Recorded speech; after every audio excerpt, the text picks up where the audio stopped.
Well, it's February already. I can't believe that January has sped past and we're into the second month of 2021 already. We've got to take heart from that, haven't we? So, what I wanted to talk to you today about was, I don't know if you remember, but in the first video I made in this series, we talked about things that, really help with your own well-being. One being lots of physical exercise, and the other one was about doing things for other people. So I just wanted to expand on that a little bit more in this short video today and get you to think a little bit about ways that you can do that. I mean, the obvious thing is to really look after somebody else, isn't it? To offer that kind of loving, supporting, nurturing care for another human being. And that's marvellous. And that will, without a shadow of a doubt, improve your own thoughts, improve your own well-being, and just take you to a different, happier place. There is no doubt about that. So if you're not already doing that, do that. And if you are, carry on doing it, because I'm sure that it is making you feel better. It gives you that sort of warm glow when you know that you've done something for somebody else.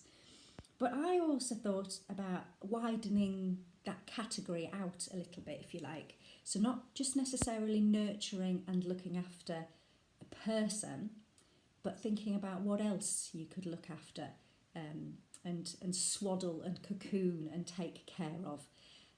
So animals is the obvious one, isn't it? Those of you lucky enough to live with a pet or to have access to somebody else's pet, maybe if you're taking somebody else's dog for a walk or you're taking yours for a walk, that's just such a great thing. And that combines the physical side as well with the nurturing, doesn't it? So that's really nice. So carry on doing that.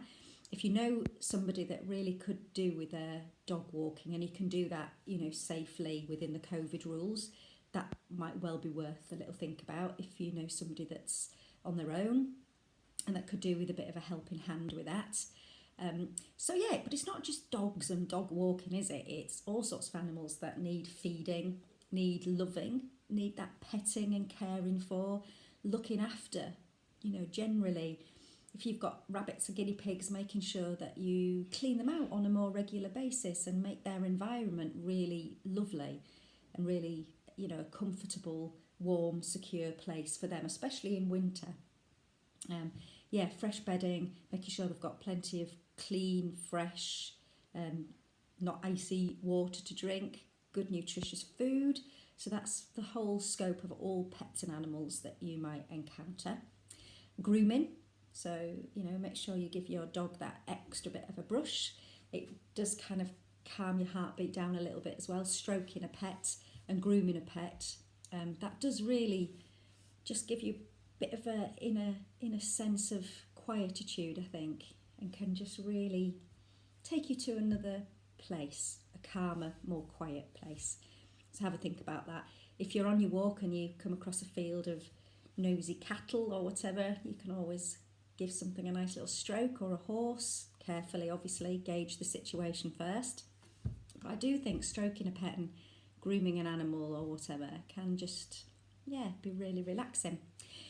Feeding the birds, that's another one. We've just had the RSPB annual count, if you like, so I don't know if any of you took part in that. I've done it every year for years, and I did it last year, and it was terrible. I think I got a pigeon and a blackbird, sat there for an hour, and that's all that came to the garden. But this year it was really exciting because we've got a resident woodpecker, and he's taken up home in a bird box that we put up for sparrows and blue tits, but he's decided to come and make all that noise. I think I've talked to you about him before. So luckily, in my 1 hour of doing the survey, he came to visit and actually came onto the bird table, which is a really rare thing for him to do. So we got a woodpecker, we got about 6 long-tailed tits, which are the most gorgeous little birds. They're like fluffy kittens, they're gorgeous. So we got some of those.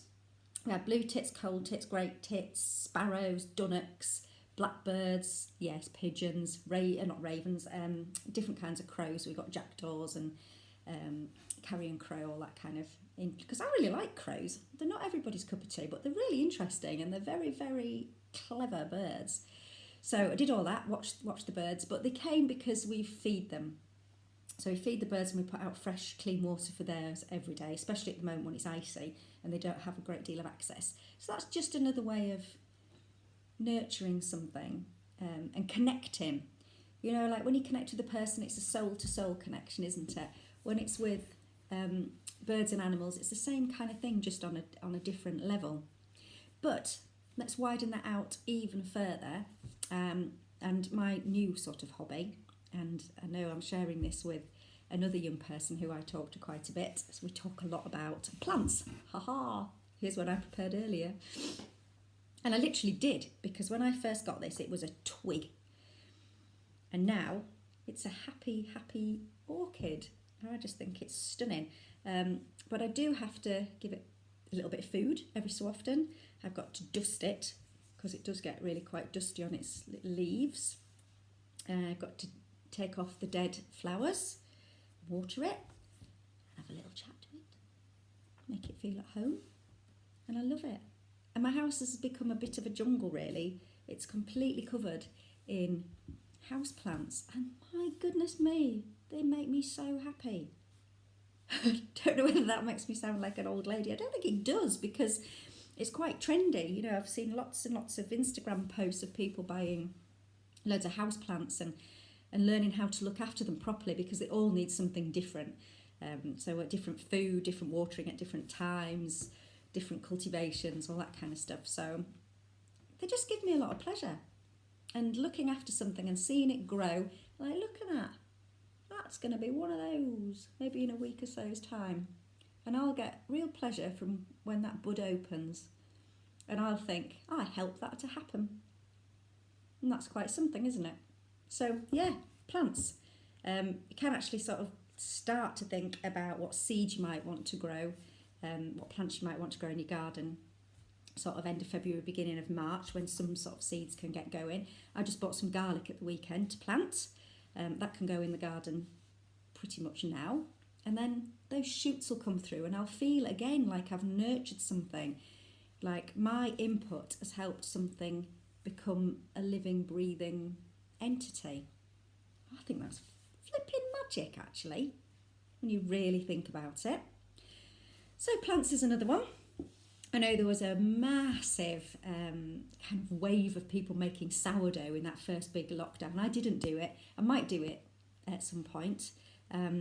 But that's a living, breathing entity that needs nurturing in its own right as well. You've got to keep checking on it and it's quite complicated, I think, isn't it? But, you know, some of you are making amazing sourdough loaves, but it's a living, breathing thing.